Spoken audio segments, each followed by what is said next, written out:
My son pushed me into the pool because I didn't grill the barbecue. My whole family burst out laughing. The next morning, he said, "My father-in-law is coming for lunch. Mow the lawn and clean the house." I said nothing. The surprise came when he tried to enter and saw the locks changed. I'm glad to have you here. Follow my story until the end and comment the city you're watching from so I can see how far my story has reached. At 63 years old, I never imagined I'd find myself sprawled in my own swimming pool, fully clothed, while my entire family erupted in laughter above me. The chlorinated water burned my eyes as I struggled to surface, my Sunday clothes clinging to my aging body like a second skin. But the real sting wasn't from the pool chemicals. It was from the realization that my own son had just pushed me in like I was some kind of joke. "Come on, Dad, it's just a barbecue," Glenn had said moments before, his voice dripping with that condescending tone I'd grown too familiar with over the past few years. "Just throw some burgers on the grill. How hard can it be?" I had been sitting peacefully on my patio chair, enjoying the rare moment of quiet before the family gathering. My arthritis had been acting up all week, and the thought of standing over a hot grill for 2 hours while everyone else relaxed seemed unbearable. "I'm tired, Glenn. Maybe someone else could handle the cooking today." That's when it happened. One moment I was explaining my aching joints. The next, I felt Glenn's hands on my shoulders, shoving me backward into the deep end. The splash was enormous, sending waves across the pool deck and soaking the nearby lounge chairs. As I broke the surface, gasping and disoriented, the sound hit me like a physical blow. Laughter. Not just chuckles or nervous giggles, but full-belly, unrestrained laughter. Glenn was doubled over, slapping his knee like he'd just witnessed the funniest thing in the world. His wife Sarah had her phone out, probably recording my humiliation for her social media friends.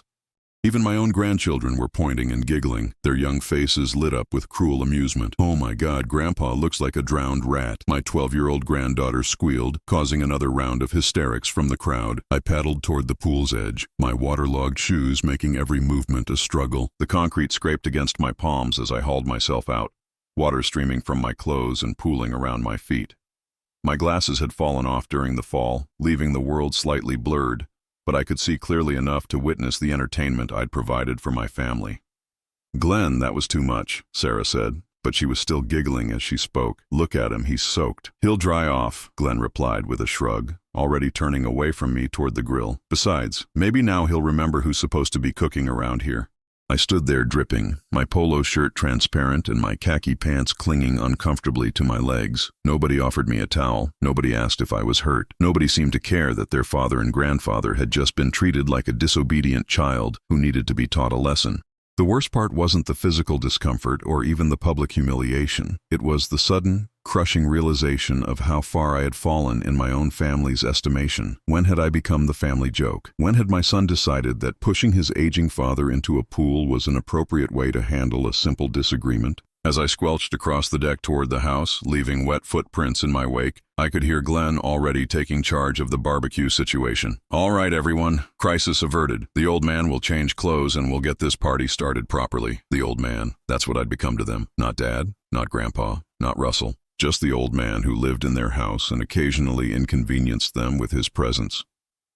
I made my way upstairs to my bedroom, peeling off my wet clothes with trembling hands. Whether the trembling was from the cold water or something deeper, I couldn't say. In the bathroom mirror, I caught sight of myself, hair plastered to my skull, face flushed from embarrassment and exertion, looking every bit the fool they'd made me out to be. 43 years I'd lived in this house, 43 years of memories, of raising Glenn from a baby to a man, of thinking I was building something meaningful. My late wife Margaret and I had dreamed of growing old here, surrounded by family who loved and respected us. Margaret had been gone for 8 years now, and in her absence I'd somehow transformed from the head of the household into its most expendable member. As I changed into dry clothes, I could hear the party continuing below. The laughter had died down, replaced by normal conversation and the sizzle of meat on the grill. Life had moved on, as if my humiliation was just a brief intermission in their entertainment. I sat on the edge of my bed, staring at my wet clothes crumpled on the bathroom floor. The man who had built this house with his own hands, who had worked 60-hour weeks to provide for his family, who had changed diapers and attended school plays and taught his son to drive. That man had just been pushed into a pool for refusing to cook hamburgers. Something had shifted in that moment underwater. As I'd struggled to surface, gasping for air and dignity, I'd felt something inside me change. The docile, accommodating father who had spent the last few years trying not to be a burden had drowned in that pool. What climbed out was someone different, someone who was starting to remember what self-respect felt like. Downstairs, I could hear Glenn holding court, probably telling everyone about his brilliant solution to the barbecue problem. The sound of their voices, so casual and dismissive, sent a chill through me that had nothing to do with my wet clothes. The pool incident happened on a Sunday. By Tuesday morning, I thought maybe Glenn would say something, an apology perhaps, or at least an acknowledgement that he'd gone too far. Instead, I woke up to find him standing in my kitchen at 7 in the morning, coffee mug in hand, acting like nothing had happened. "Morning, Dad," he said without looking up from his phone. "Sarah's father is coming for lunch today. Make sure the house is spotless, and I need you to cut the grass before he gets here." I blinked, still groggy from sleep, trying to process what I was hearing. "What time is lunch?" "Noon, so you've got about 5 hours. Should be plenty of time if you get moving now." He scrolled through his phone with the casual air of someone giving instructions to hired help. I poured myself a cup of coffee, my hands steadier than they'd been in days. "Maybe you could help with some of it. I'm not as young as I used to be." Glenn finally looked up, his expression shifting to that familiar mix of impatience and irritation that had become his default whenever I spoke. "Dad, this is important. Sarah's father is considering investing in my business. I need everything to be perfect, and frankly, you're better at the yard work than I am. It's not like you have anything else to do." The dismissal in his voice was so casual, so absolute, that it took my breath away. Not like I had anything else to do. As if my entire existence revolved around being available for his convenience. "The grass is fine, Glenn. I cut it last week." "It's not fine. It's too long and there are weeds near the fence. Look, this isn't negotiable. Sarah's dad is old school. He judges people by how they maintain their property. First impressions matter." I studied my son's face, searching for any trace of the boy I'd raised, the one who used to help me with yard work on Saturday mornings. That boy was gone, replaced by this stranger who spoke to me like I was an inconvenience he was forced to tolerate. "What about the inside of the house?" "Sarah will handle most of it, but I need you to clean the bathrooms and vacuum the living areas. Oh, and make sure the garage is organized. You might want to see my workshop setup." The list kept growing, each task delivered with the expectation of immediate compliance. I found myself nodding along, falling back into the pattern of submission that had somehow become my default over the past few years. When had I stopped being Glenn's father and become his employee? By 8:30, I was outside with the lawnmower, the morning sun already promising another scorching day. My arthritis protested every step, but I pushed through it, telling myself it was just one day, just a few hours of work. The grass really wasn't that long, but I cut it anyway, trimming edges that didn't need trimming, pulling weeds that were barely visible. As I worked, I could see Glenn and Sarah through the kitchen window, discussing their preparations. Sarah was animated, gesturing with her coffee cup, clearly excited about impressing her father. Glenn nodded along, occasionally checking his watch. Neither of them looked in my direction. The irony wasn't lost on me. This was my house, the house Margaret and I had saved for, planned for, built our life in. Yet here I was, scrambling to make it presentable for someone else's approval, treated like the groundskeeper rather than the homeowner. By 10 o'clock, I'd moved inside to tackle the bathrooms. My back ached from the yard work, but there was no time to rest. I scrubbed toilets, mopped floors, and polished mirrors until they gleamed. The whole time I could hear Sarah and Glenn discussing the menu, the conversation topics they'd bring up, the impression they wanted to make. "Make sure he doesn't go on one of his old war stories," Sarah said as I passed by the kitchen. "Your dad has a way of dominating conversations. Don't worry about it. I'll keep him busy in the garage if I have to." They were talking about me like I wasn't even there, planning to shuffle me out of sight like an embarrassing piece of furniture. The realization hit me with surprising force. They weren't just treating me as help, they were treating me as a liability. I finished the bathrooms and moved on to vacuuming, the machine's noise drowning out their conversation but not my thoughts. Each room I cleaned felt like another piece of my dignity being erased. This was my home, filled with my furniture, my memories, my life. Yet I was cleaning it for the approval of a stranger, while my own family planned to hide me away. At 11:15, Glenn found me organizing the garage, sorting through tools I'd accumulated over decades of home ownership. "How's it coming, Dad?" "Almost done," I replied, wiping sweat from my forehead. "Good. When Sarah's father gets here, just try to keep the conversation light, okay? Nothing too heavy or personal, and maybe don't mention your health issues. It makes people uncomfortable." I turned to face him fully, studying this man who shared my DNA but seemed to have inherited none of my values.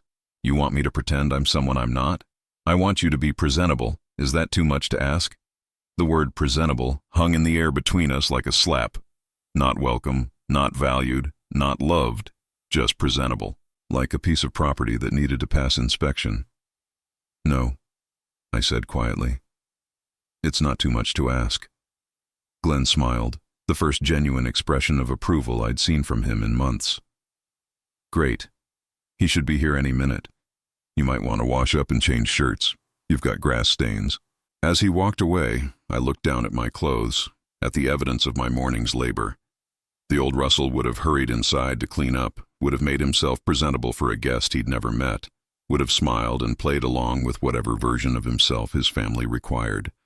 But something was different now. Standing in my own garage, surrounded by my own tools, in the house I'd worked my entire life to afford, I felt a spark of something I hadn't experienced in years. It wasn't anger exactly, though that was part of it. It was clarity. For the first time in a long time, I could see the situation exactly as it was, without the fog of family obligation and misplaced loyalty. I was 63 years old, and I was being treated like the hired help in my own home. The son I'd raised and provided for was embarrassed by my existence. The daughter-in-law I'd welcomed into my family saw me as an obstacle to overcome. The sound of a car pulling into the driveway interrupted my thoughts. Sarah's father had arrived, and showtime was about to begin. The lunch with Sarah's father went exactly as Glenn had orchestrated. I played my part perfectly, the quiet, unobtrusive older man who smiled at the right moments and excused himself when the business talk began. Mr. Hartwell seemed pleasant enough, a successful businessman in his 70s who spoke about investments and market opportunities with the confidence of someone who'd made good money over the years. I spent most of the meal listening to Glenn pitch his consulting business, watching my son transform into the charming, ambitious entrepreneur he became whenever money was involved. Sarah played the supportive wife flawlessly, chiming in with carefully rehearsed anecdotes about Glenn's work ethic and vision. When Mr.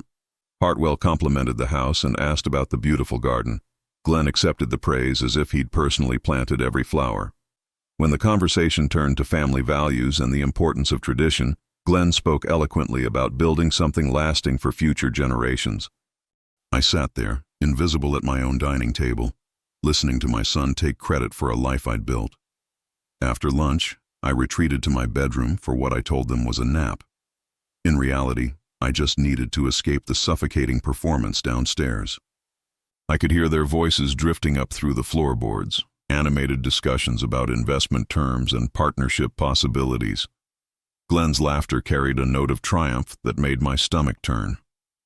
Around 4 o'clock, I heard Mr. Hartwell's car pull away. The house fell quiet except for the murmur of Glenn and Sarah's voices in the kitchen.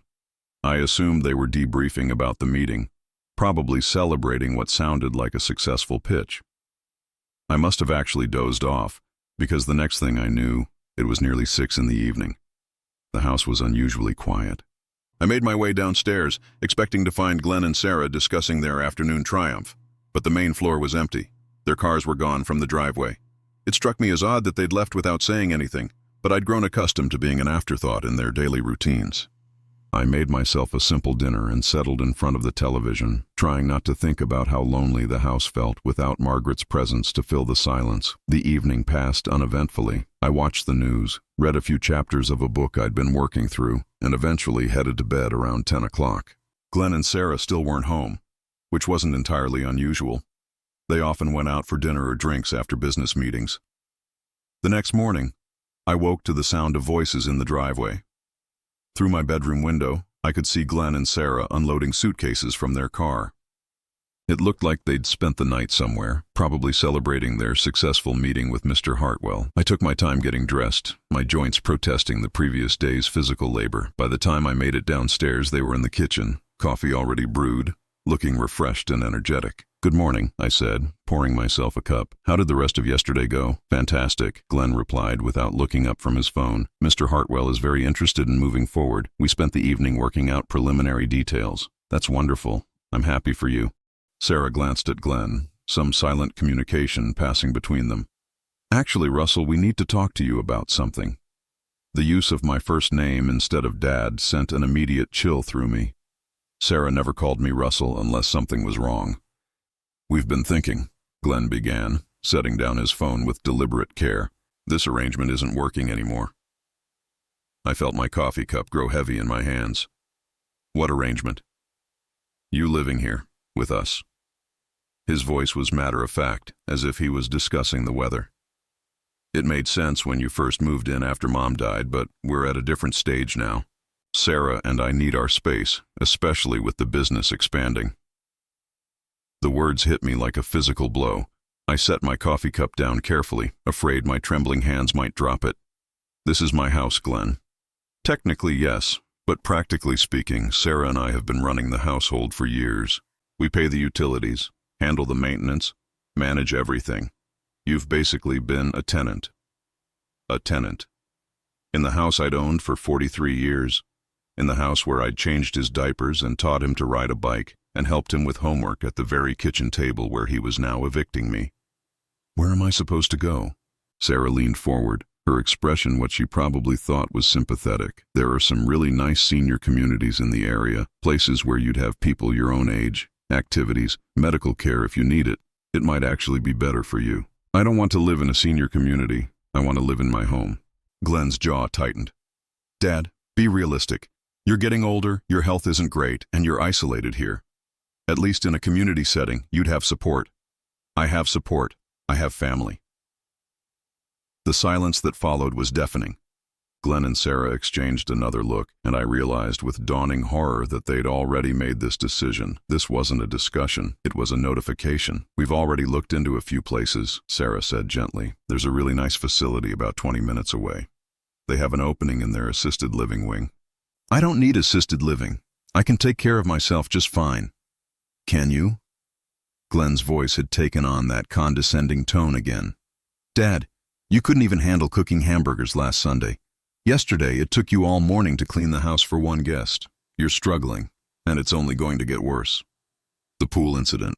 They were using my humiliation against me, twisting it into evidence of my incompetence. The realization that they'd been planning this even while I was working to make their meeting successful made me feel physically sick. I need time to think about this. Of course, Glenn said. Take all the time you need. But we'd like to have this resolved within the next few weeks.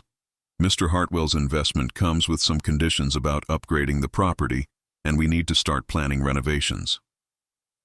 Renovations. They were already planning to change my house, to erase any trace of the life Margaret and I had built here. I stood up slowly, my legs unsteady. I'm going to go for a walk. That's a good idea, Sarah said. Clear your head. When you come back, maybe we can look at some brochures together. I walked out of the kitchen without another word, grabbed my jacket from the hall closet, and headed for the front door. My hand was on the doorknob when I heard Glenn's voice behind me. Dad, take your time, but don't forget, this is what's best for everyone. I stepped outside into the crisp morning air, my mind reeling. The neighborhood looked the same as always, neat lawns, familiar houses, the tree-lined street where I'd walked countless times over the decades. But everything felt different now, like I was seeing it through the eyes of someone who no longer belonged. I walked for over an hour, trying to process what had just happened. When I finally returned to the house, Glenn and Sarah's cars were gone again. A note on the kitchen counter informed me they'd gone to look at renovation plans and would be back later. I climbed the stairs to my bedroom, each step feeling heavier than the last. This room, where Margaret and I had slept for 35 years, where we'd planned our future and raised our son, was now just a temporary space I was occupying until they could find somewhere else to put me. I sat on the edge of the bed, staring at the framed photos on the nightstand. Margaret's smile looked back at me from our wedding day, from Glenn's graduation, from countless holidays and anniversaries. What would she think if she could see what had become of the family she'd loved so much? The worst part wasn't even the eviction itself. It was the calculated nature of it all. The way they'd waited until after their business meeting, the way they'd presented it as concern for my welfare, the way they'd made it sound like I should be grateful for their thoughtfulness. I was 63 years old, and my own son was treating me like a problem to be solved rather than a father to be loved. I spent the next 3 days in a strange sort of limbo. Glenn and Sarah went about their business with renewed energy, making phone calls about their potential investment and discussing renovation plans in hushed tones that stopped whenever I entered a room. They treated me with the careful politeness you'd show an elderly relative you were trying to move into a nursing home, kind but distant, patient but firmly resolved. On Thursday morning, I found myself alone in the house again. Glenn had left early for what he called investor meetings, and Sarah had gone to her part-time job at the boutique downtown. The silence felt different now, charged with the knowledge that my time here was limited. I wandered through the rooms like a ghost, seeing everything with new eyes. The living room where Glenn had taken his first steps. The kitchen where Margaret had taught him to bake cookies. The back patio where we'd hosted countless birthday parties and barbecues. Soon, all of this would be renovated, transformed into something that reflected Glenn and Sarah's taste, rather than the memories Margaret and I had created.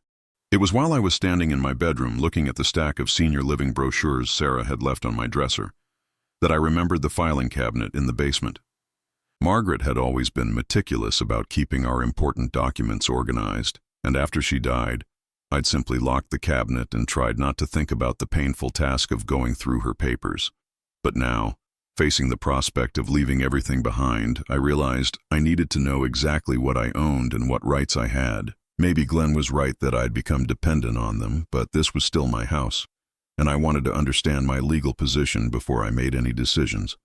The basement was cool and slightly musty, filled with boxes of Christmas decorations, old furniture, and the accumulated possessions of a 43-year marriage. The filing cabinet sat in the corner, its metal surface dusty from years of neglect. I'd avoided this corner of the basement since Margaret's death, but now I approached it with purpose. The key was where it had always been, taped to the bottom of the cabinet's top drawer. Inside, Margaret's careful organization was immediately apparent. File folders labeled in her neat handwriting: insurance, medical, house documents, investments, Glenn's education. I pulled out the house documents first, expecting to find the deed and mortgage papers I remembered signing decades ago. But as I read through the documents, something didn't make sense. The house had been paid off 15 years ago, just as I remembered, but there were other papers I didn't recognize. A second mortgage taken out 8 years ago, just after Margaret died. My signature was on the documents, but I had no memory of signing them. The loan was for $50,000, with Glenn listed as the co-signer and primary beneficiary. My hands began to shake as I read through the terms. The monthly payments were being automatically deducted from my checking account, payments I'd never noticed because Glenn had convinced me to let him help manage my finances after Margaret's death. He'd said it was too much for me to handle while I was grieving, and I'd been grateful for his assistance. But this loan, this mortgage on my fully paid house, I'd never agreed to this. I would never have agreed to this. I dug deeper into the files, finding more documents that made my blood run cold. A home equity line of credit for $25,000, opened 6 years ago. Another loan for $30,000, secured against the house from 3 years ago. All of them bore my signature, but I remembered none of them. How was this possible? How could I have signed these documents without remembering? Unless. The answer hit me like a physical blow. The months after Margaret's death had been a blur of grief and depression. I'd been so lost, so overwhelmed by the practical matters of life without her, that I'd signed whatever Glenn put in front of me. He'd handled everything, the funeral arrangements, the insurance paperwork, the financial accounts. I'd trusted him completely, grateful to have someone take care of the details while I struggled to function. He'd exploited my grief. While I was mourning his mother, he'd been using my signature to borrow against my house. But there was more. Hidden behind the loan documents, I found a folder labeled Property Transfer. Inside was a quitclaim deed, dated just 6 months ago, transferring ownership of the house from me to Glenn. My signature was there too, notarized and official. I stared at the document, my mind struggling to process what I was seeing. According to this paper, I no longer owned my house. Glenn did. When had I signed this? Why didn't I remember? Then I remembered Sarah's father's visit, the investment opportunity they'd been so excited about. Glenn had mentioned that Mr. Hartwell's investment came with conditions about upgrading the property. Had Glenn needed to prove ownership to secure the deal? I rifled through more papers, finding bank statements for accounts I didn't recognize. Accounts in Glenn's name, funded by the loans secured against my house. The money had been used for everything except what the loan applications claimed. Instead of home improvements or emergency medical expenses, the funds had gone toward Glenn's business ventures, Sarah's shopping sprees, vacations I'd never taken. The total amount was staggering, over $100,000 borrowed against my home, with me supposedly responsible for payments on loans I'd never knowingly signed. But the quitclaim deed was the final insult. Somehow, Glenn had managed to get me to sign away ownership of my house. The house wasn't even mine anymore. Legally, I really was just a tenant, just as Glenn had claimed. I sat there in the basement, surrounded by the evidence of my son's betrayal, feeling like the foundations of my world had crumbled beneath me. Everything I'd thought I knew about my situation was wrong. I wasn't a father being gently encouraged to consider assisted living. I was a victim of financial abuse, being evicted from property I no longer legally owned. The clever part was how slowly and carefully Glenn had done it. No single document was so obviously fraudulent that it would raise immediate suspicions. Each loan had been spaced out over years, each signature obtained during moments when I was distracted, grieving, or simply trusting my son to handle matters I found overwhelming. But as I studied the signatures more closely, something began to bother me. They looked like my handwriting, but there were subtle differences. The way certain letters were formed, the pressure of the pen strokes. Some signatures looked rushed or unsteady, as if I'd been signing while distracted or upset. I pulled out my current driver's license and compared my signature on that to the ones on the loan documents. The differences were slight but noticeable. Either these signatures had been forged, or I'd signed them under circumstances I couldn't remember. Then I found something that made everything clear. Tucked behind the property transfer documents was a medical file I didn't recognize. Inside were prescriptions for medications I'd never heard of, anxiety medications, sleep aids, drugs, typically used to treat severe depression. The prescriptions were all filled during the months after Margaret's death, all signed by Dr. Morrison, Glenn's golf buddy. I'd never seen Dr. Morrison for depression. My regular doctor had prescribed some mild sleep aids during my grief, but nothing like these powerful medications. Yet according to these records, I'd been taking doses of drugs that would have left me confused, disoriented, possibly even unconscious for periods of time. The picture was becoming horrifyingly clear. Glenn hadn't just exploited my grief. He'd drugged me. With the help of his doctor friend, he'd medicated me into a state where I could be manipulated into signing away everything I owned. I thought back to those dark months after Margaret's funeral. There had been days when I'd felt so foggy and disoriented that I'd barely been able to function. I'd attributed it to grief, to the natural effects of losing my life partner. Glenn had been so helpful during that time, bringing me meals, checking on me, making sure I took my medications. I'd been grateful for his care, never suspecting that the pills he was giving me were designed to make me compliant and confused. The worst part was realizing how long this had been going on. The most recent loan was from just 6 months ago, long after my grief should have subsided. Glenn had continued to medicate and manipulate me, probably increasing the doses whenever he needed me to sign something important. I gathered all the documents and carried them upstairs, my mind racing. Glenn and Sarah were planning to force me into assisted living, not out of concern for my welfare, but because they needed me gone before I discovered what they'd done. Once I was safely tucked away in a facility, probably heavily medicated for anxiety or depression, they'd have complete control over the property they'd stolen from me. But they'd made one crucial mistake. By leaving me alone in the house today, they'd given me the opportunity to discover the truth. And now that I knew what they'd done, I had to decide what to do about it. The sound of a car in the driveway interrupted my thoughts. Through the window, I could see Glenn's car pulling up. He was home earlier than expected, probably eager to continue pushing me toward their preferred solution. I quickly gathered the most damning documents and hid them in my bedroom, leaving the filing cabinet exactly as I'd found it. When Glenn walked through the front door, I was sitting calmly in the living room, the picture of a confused old man contemplating his limited options. "Hey, Dad," he said, his voice carrying that false cheerfulness that had become his default tone with me. "How was your day? Did you have a chance to look at those brochures Sarah left for you?" I looked up at Glenn with what I hoped was a tired smile. I've been thinking about what you said. Maybe you're right about the assisted living place. The relief that washed over his face was almost comical. Really? Dad, that's great. I know this is hard, but it's really for the best.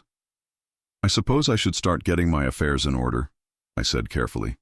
Make sure all my documents are updated, that kind of thing. Don't worry about any of that, Glenn said quickly. Sarah and I can handle all the paperwork. You just focus on getting ready for the transition. Of course he didn't want me looking at paperwork. The last thing he needed was for me to discover what I'd already found. Over the next 2 days, I played the part of the resigned, defeated father. I let them show me brochures for Sunset Manor, the assisted living facility they'd chosen. I nodded when they explained how much better my life would be with professional care and social activities. I even let Sarah take me for a tour of the place, where I smiled politely at the cheerful staff and admired the bland institutional decor. But while they were making their plans, I was making mine. The first call I made was to Margaret's nephew David, a lawyer in the next county. David had always been fond of his aunt, and he'd helped us with our wills years ago. I waited until Glenn and Sarah were both out of the house before I called him. Uncle Russell? David's voice carried genuine warmth. How are you holding up? I need your help, David. Legal help. And I need you to keep this conversation confidential. The warmth in his voice shifted to professional concern. What's going on? I told him everything. The forced loans, the forged signatures, the medical records, the quitclaim deed. David listened without interruption, occasionally making notes. When I finished, there was a long silence. Jesus, Russell, this is serious. If what you're telling me is accurate, we're talking about elder abuse, fraud, possibly forgery. Do you have copies of these documents? I have the originals. I found them in Margaret's filing cabinet. Good, don't let them know you found anything. Can you get copies to me without them knowing? I think so. They're both out of the house tomorrow morning. Perfect. Bring everything to my office. We need to move fast on this. The next morning, I told Glenn and Sarah I was going to the bank to organize my accounts for the move to Sunset Manor. Glenn offered to drive me, but I insisted I could manage one last trip on my own. Independence is important to me, I said, and he couldn't argue with that without seeming heartless. David's office was in a converted Victorian house downtown, the kind of place that inspired confidence in its old-fashioned solidity. He'd cleared his morning schedule to see me, and his secretary brought us coffee while we spread the documents across his conference table. This is worse than I thought, David said after reviewing everything. The pattern here suggests systematic financial abuse over several years. The timing of these loans corresponds with your wife's death and your period of grief. And these medical records. He shook his head. This Dr. Morrison prescribed enough sedatives to keep you compliant for months. Can we prove it? With the right investigation, yes.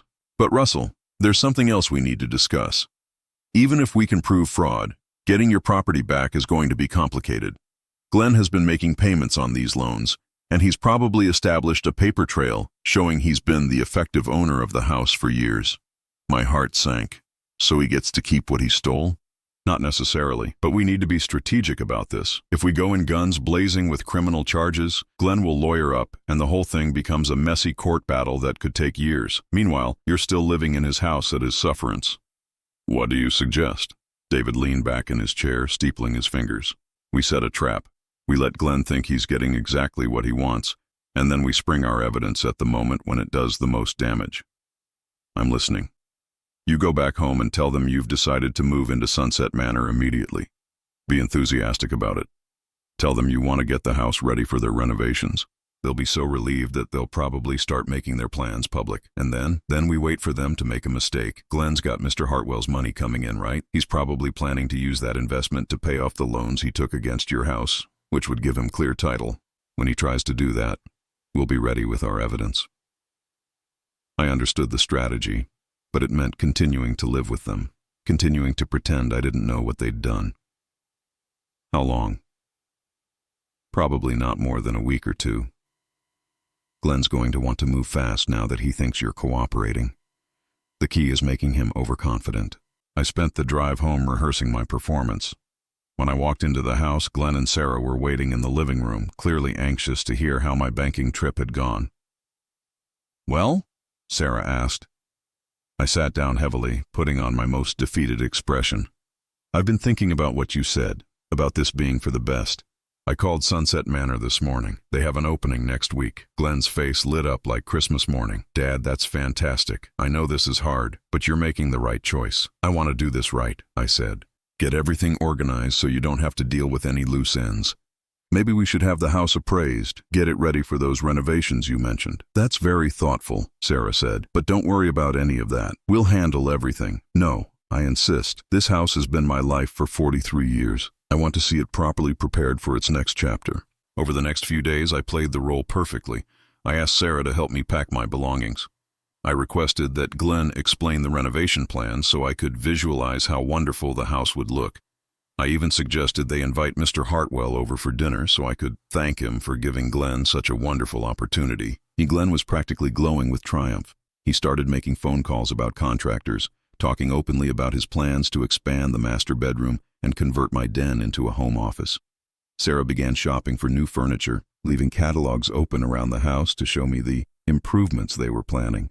But the most telling moment came when I overheard Glenn on the phone with his bank, discussing the timeline for clearing the property liens with his new investment capital. He was planning to pay off all the fraudulent loans the moment Mr. Hartwell's money came through, which would give him undisputed ownership of my house. The old man is moving out next week, I heard him tell someone. After that, we'll have a clear path forward. The old man. Even in his moment of triumph, that's all I was to him. On Friday evening, Glenn announced that Mr. Hartwell was coming for dinner on Sunday to finalize their partnership agreement. It'll be the perfect send-off for you, Dad. You can meet the man who's helping us secure our future. I'm looking forward to it, I said, and I meant it. Saturday morning, I called David with an update. It's happening tomorrow night. Glenn's planning to close the deal with his investor. Perfect. I've got everything ready on this end. Are you sure you want to do this? Once we play this card, there's no going back. I thought about Margaret, about the house we'd built together, about the son we'd raised to be better than this. I'm sure. All right, I'll be there at 7:30. Make sure Glenn and his investor are both present when I arrive. Sunday arrived gray and drizzly, but Glenn's mood was sunny. He spent the morning cleaning the house with an energy I hadn't seen from him in years. Sarah prepared an elaborate dinner, setting the dining room table with Margaret's good china. They were pulling out all the stops for Mr. Hartwell. This is it, Dad, Glenn said as he adjusted the centerpiece for the third time. After tonight, everything changes for the better. I nodded solemnly. Yes, son. After tonight, everything changes.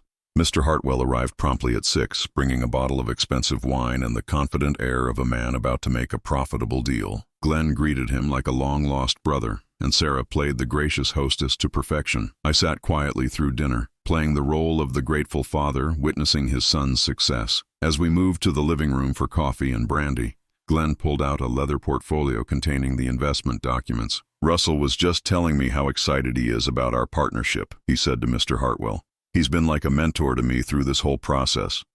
The irony was so thick I could taste it, but I just smiled and nodded. At exactly 7:30, the doorbell rang. I'll get it, I said, standing slowly. Probably just a neighbor. Glenn waved me off, clearly not wanting any interruptions during his big moment. I'll handle it, Dad. But I was already at the door, opening it to reveal David in his best suit, briefcase in hand, wearing the serious expression of a man on official business. Good evening, Russell, he said loudly enough for everyone to hear. I believe we have some business to discuss. Glenn's face went from confusion to alarm as David walked into the living room. Dad, who is this? We're in the middle of an important meeting. This is David Morrison, I said calmly, Margaret's nephew. He's an attorney, and he's here to discuss some irregularities with the ownership of this property. The blood drained from Glenn's face. Sarah dropped her coffee cup, the porcelain shattering against the hardwood floor. Mr. Hartwell, sensing trouble, set down his brandy glass and straightened in his chair. Russell, Glenn said, his voice tight with barely controlled panic. I think there's been some misunderstanding. Maybe we should discuss this privately. No misunderstanding, David said, opening his briefcase and pulling out a thick folder. In fact, everything is quite clear. Mr. Hartwell, I assume you're here to finalize an investment with Glenn Holloway? That's correct, Mr. Hartwell replied cautiously. We're discussing a partnership in his consulting business.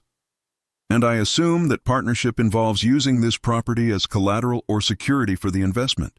Glenn jumped to his feet. Now wait just a minute. This is completely inappropriate. We have a private business meeting happening here. David smiled pleasantly. Actually, it's quite appropriate. Since the property you're using as security doesn't belong to you, the silence that followed was deafening. Mr. Hartwell's eyes moved from David to Glenn to me, clearly trying to understand what was happening. Of course it belongs to me, Glenn said, but his voice lacked conviction. I have the deed right here. He fumbled with his portfolio, pulling out the quitclaim deed I'd found in the basement. David examined the document briefly. Ah, yes, this deed, dated 6 months ago. Tell me, Glenn, do you remember the circumstances under which your father signed this? He wanted to transfer the property to me, for estate planning purposes. Really? That's interesting because according to the medical records I have here, your father was taking substantial doses of lorazepam, alprazolam, and zolpidem at the time he supposedly signed this document. Medications prescribed by Dr. Frederick Morrison. No relation to me, by the way.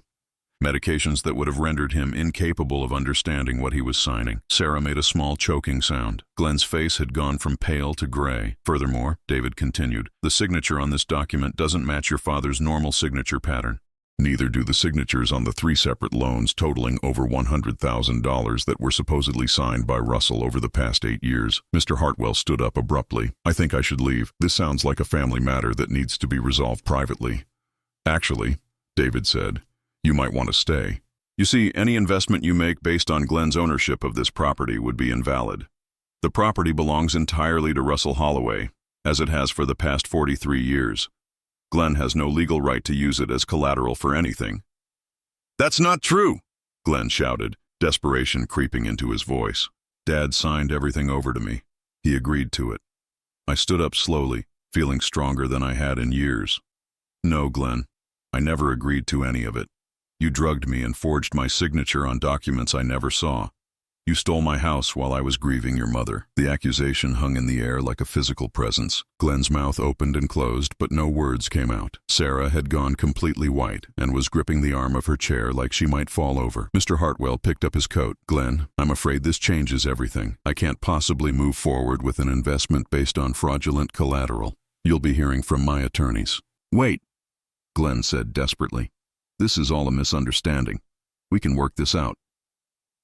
But Mr. Hartwell was already heading for the door. Good evening, Russell. I'm sorry you've had to endure this. After the front door closed behind him, the 3 of us stood in the living room facing each other. The weight of 8 years of deception hung between us like a storm cloud.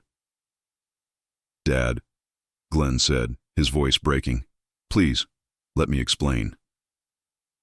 Explain what? How you convinced Dr. Morrison to prescribe drugs that would make me compliant. How you forged my signature on loan documents. How you stole my house while pretending to care for me. David cleared his throat. Russell, there's more. I had a forensic accountant review the bank records. Glenn didn't just steal your house. He's been systematically draining the equity for years. The money from those loans went toward his business ventures, luxury purchases, vacations. None of it went toward your care or the property maintenance he claimed it was for. Sarah finally found her voice.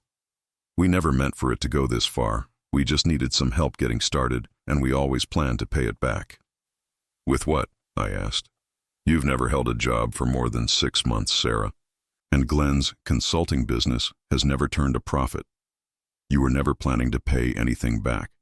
You were planning to put me in assisted living and sell my house to cover your debts. Glenn's shoulders sagged. What do you want from us? David answered for me. What Russell wants is very simple. He wants his property returned to him, free and clear. He wants you to assume responsibility for all the fraudulent loans you took in his name, and he wants you to leave his house immediately. We can't afford to pay off those loans, Glenn said weakly. That's not Russell's problem anymore, David replied. You created this situation through fraud and elder abuse. The consequences are yours to bear. I looked at my son, this man I'd raised from a baby, and felt a strange mixture of sadness and relief. You have 24 hours to pack your belongings and leave. The locks will be changed tomorrow evening. Dad, please. Where are we supposed to go? That's not my concern anymore, Glenn. You're 41 years old. You should have figured out how to support yourself by now instead of stealing from your father. Sarah burst into tears. This is all your fault, she screamed at me. You're a bitter old man who can't stand to see his son succeed. I looked at her calmly. No, Sarah. I'm a man who finally remembered that he deserves better than to be treated like a servant in his own home. David began packing his documents back into his briefcase. Russell, I'll file the paperwork tomorrow to reverse the fraudulent property transfer and discharge your liability for the loans Glenn took. It may take a few weeks to work through the system, but legally, you're protected. After David left, Glenn and Sarah retreated upstairs to pack. I could hear them arguing, their voices carrying through the floorboards. Sarah was crying. Glenn was making phone calls, probably trying to find somewhere to stay, someone to borrow money from. I sat in my living room, in the house that was finally, truly mine again, and felt something I hadn't experienced in years. Peace. The next evening, I watched from my window as Glenn and Sarah loaded their belongings into a moving truck. They'd managed to find a small apartment across town, probably with help from Sarah's parents. Glenn avoided looking at the house as they drove away, but Sarah glared at me through the passenger window with pure hatred. I didn't feel guilty. I felt free. Over the next few weeks, I had the locks changed, just as I'd promised. I hired a lawn service to maintain the yard, not because I couldn't do it myself, but because I no longer had to prove my worth through physical labor. I updated my will, leaving everything to a scholarship fund in Margaret's name. 3 months later, Glenn called. His voice was subdued, almost humble. Dad, I know you probably don't want to hear from me, but I wanted you to know that I'm getting help. I found a therapist, and Sarah and I are in counseling. That's good, Glenn. I also wanted to tell you that I understand now what I did to you, how wrong it was. I don't expect you to forgive me, but I needed you to know that I'm sorry. I sat quietly for a moment, processing his words. Glenn, I appreciate that you're getting help, but an apology doesn't undo 8 years of abuse and theft. I know. I was hoping. Maybe someday we could try to rebuild something. Not the way it was, but something honest. Maybe, I said. But that would require you to prove that you've really changed, not just tell me you have. I understand. We talked for a few more minutes, carefully and formally, like acquaintances rather than family. When I hung up, I felt neither anger nor hope, just a quiet acceptance of what was. 6 months after that night in the living room, I was sitting on my back patio, reading the newspaper and enjoying my morning coffee, when Mrs. Patterson from next door called over the fence. Russell, how are you doing? You seem so much happier these days. I looked around at my garden, at the house where Margaret and I had built our life together, at the peaceful morning stretching ahead of me with no demands, no humiliation, no walking on eggshells around people who should have loved me. I am happy, I told her, and realized it was true. For the first time in 8 years, I was living my own life again. I had my dignity back, my home back, my self-respect back. Glenn and Sarah had tried to erase me, to reduce me to a convenient source of money and labor. Instead, they'd given me the greatest gift possible. They'd shown me that I was strong enough to stand up for myself, even at 63, even against my own family. Some people might call what I did to them harsh, but I call it justice. They made their choices, and choices have consequences. I'd spent too many years protecting them from those consequences, and it had nearly destroyed me. Now, I protect myself, and that makes all the difference in the world. Now I'm curious about you who listened to my story. What would you do if you were in my place? Have you ever been through something similar? Comment below, and meanwhile, I'm leaving on the final screen 2 other stories that are channel favorites, and they will definitely surprise you. Thank you for watching until here.